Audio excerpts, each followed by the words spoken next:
jest mój 5. konkurs chopinowski. Znaczy przede wszystkim to jest praca zespołowa, tak? To znaczy my pracujemy we trzech.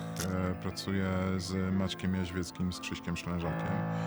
Tak naprawdę nasza praca polega na tym, żeby nie tylko dokumentować, ale chcemy pokazać coś więcej, chcemy pokazać emocje, które towarzyszą temu konkursowi. Pewnego rodzaju atmosferę, która się buduje i narasta razem z biegiem przesłuchań. Absolutnie to są intuicyjne rzeczy. To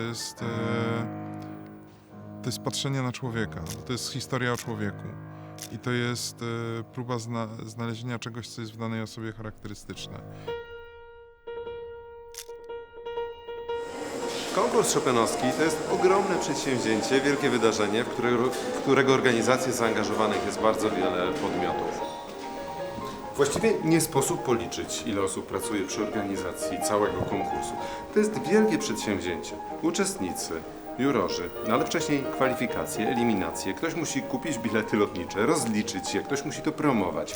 Ktoś musi wszystko doskonale organizować, koordynować. Ktoś musi jurorów wozić, ktoś obsługiwać sprzedaż w sklepie i sprzedaż internetową.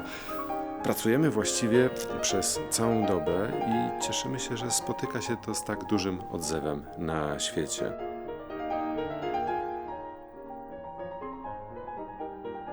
Wszyscy jesteśmy zaangażowani w organizację konkursu, która jest procesem długotrwałym i wieloetapowym i właściwie zaczyna się już z końcem poprzedzającej edycji konkursu, czyli w tej chwili zaczynamy już myśleć o kolejnej edycji. Im bliżej tej głównej fazy październikowej, tym ta liczba pracowników zaangażowanych zwiększa się i oczywiście już w czasie organizacji właściwie dochodzi ona pewnie do około 100-150 osób. Tutaj jest punkt informacyjny znajdujący się zaraz przy wejściu do Filharmonii, więc jest to miejsce, do którego każdy może podejść, niezależnie od tego, czy ma wejściówkę, czy bilet, czy nie. Można tutaj uzyskać przede wszystkim kluczowe informacje dotyczące konkursu, sprzedaży biletów, wejściówek, sprzedaży, która jest w sklepie naszym już na pierwszym piętrze we foyer Filharmonii. Można tutaj pobrać również kuriera chopinowskiego.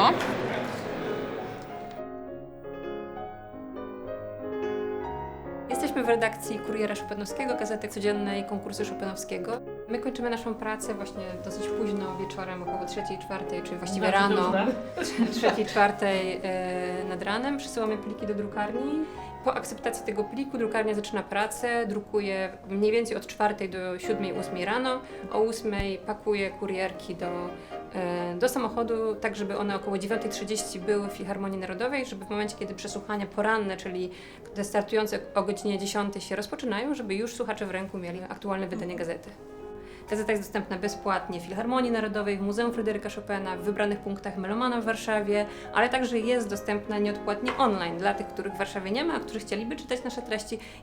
Jest to możliwe na stronie Instytutu, na stronie chopincompetition.pl. Na konkurs chopinowski zapraszamy ludzi z całego świata. Wiele osób kupiło już swoje bilety ponad rok temu, natomiast mamy również opcję wejścia na wejściówki, które wydajemy tutaj w kasie tuż za mną. Wiele osób gromadzi się tutaj 3 godziny, niektórzy nawet 4 godziny przed rozpoczęciem koncertu, tylko po to, by usłyszeć największe gwiazdy światowej pianistyki. Jeżeli chodzi o kolejki, podejrzewam, że tutaj liczba osób może przekroczyć 100-120. Część osób rezygnuje po wielu godzinach oczekiwania, także myślę, że tutaj cierpliwość gra kluczową rolę. No, około 1,5 godziny stoję. Na konkursie chopinowskim na żywo jestem po raz pierwszy, ale śledzę go już od 18 konkursu chopinowskiego. Wygląda optymistycznie, jestem jakieś 5 metrów od kasy, więc wierzę, że się uda. Zatem naprawdę warto przyjść tutaj z wyprzedzeniem, żeby mieć szansę posłuchać przesłuchań. Wejściówkę jedną. Natomiast w tym momencie kończymy pierwszy etap. Jeżeli rozpoczną się kolejne, to będzie coraz ciężej uzyskać taką wejściówkę. Dlatego jeżeli chodzi o następne konkursy, proszę pamiętajcie, żeby z wyprzedzeniem zaplanować taką wizytę. Słuchajcie, nie ma kija na razie. Kija... W ogóle? Byłam tam na górze postałam przez 10 minut, no bo myślałam, że może tam na górze będzie mi go szybciej spotkać, no bo może tam gdzieś będzie ten, no ale no tam też nie spotkałam. 17:55 teoretycznie ma czasowy. No on ostatnio też tak przyszedł, chyba No pół godziny przed. Wiem, że oni bardzo późno przychodzą, no ale jakby wiecie, ja nie wiem. No ale to ja, wiesz co, czekaj, ja już piszę do niego. Będę za 15 minut. Nasza drużyna pilotów składa się z paru osób i zazwyczaj na zmianie jest nas po 2 osoby, bo czasami moment przyprowadzenia pianisty do ćwiczeniówki i moment sprowadzenia poprzedniego na backstage się pokrywa, więc muszą być 2 osoby, żeby nad tym zapanować i żeby to skoordynować. Ogólnie zajmujemy się tym, żeby wszyscy byli wszędzie na czas i żeby nikt się nie zgubił. Tutaj korytarze Filharmonii są dosyć kręte, więc musi być ktoś, kto ich poprowadzi za rączkę. Anioł stróż.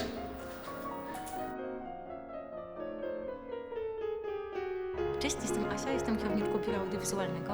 Musimy być trochę cicho, bo jesteśmy w trakcie przesłuchań, a tutaj właśnie w każdej przerwie realizujemy studio Chopin Talk, gdzie z moim wspaniałym zespołem, z Zosią, Alą, Radkiem, transmisjami live i Patką, a także ze wspaniałymi hostami, z Rachel, Benem i Jedem realizujemy codziennie w każdej przerwie właśnie takie studio.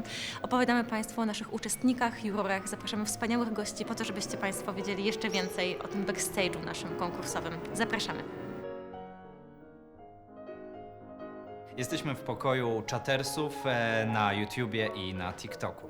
Pracujemy tutaj na 2 zmiany, rano i wieczorem, na czacie YouTube'a i TikToka konkursu. Dzielimy się zadaniami. Ja teraz odpisuję, potem się zmieniamy, ktoś usuwa, ktoś tłumaczy, ktoś odpowiada. Odpowiadamy na wszystkie, tylko czasem staramy się tak bardziej żartobliwie.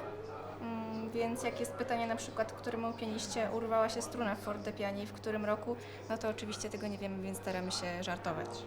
Ale tak to na wszystko się staramy odpowiedzieć. Kto jest najmłodszy, kto jest najstarszy, kto był najmłodszy, w ogóle od początku konkursu, jak jury ocenia, jak wygląda punktacja. Ja jestem Chopin Institute TikTok. Także mamy w tym roku też relację na TikToku i jest tu bardzo fajna atmosfera na czacie. Dużo młodych ludzi, co nas bardzo cieszy. Jesteśmy mistrzami wszystkich memowych tekstów młodzieżowych i mnie to odmłodziło o 15 lat.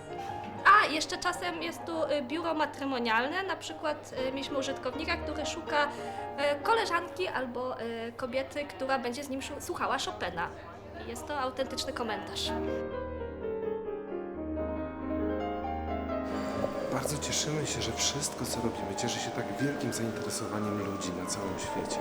I chociaż tutaj, bo trwają przesłuchania, mogę opowiadać o tym tylko szeptem, cały czas coś się dzieje. Czy jest to Chopin Talk, czyli studio naszego YouTube'a, czy studio Dwójki, czy wspaniała wystawa na górze, którą przygotowali nasi muzealnicy, czy wreszcie kwestia biletów, a tu trzeba bardzo pilnować, kto może wejść do sali. To są setki zaangażowanych osób, to jest nasz wielki wspólny wysiłek, 3 tygodnie maratonu, jeśli idzie o pracę, ale jakiego szczęścia i święta, to jest coś, co zostaje w naszych sercach na całe życie. Konkurs Chopinowski.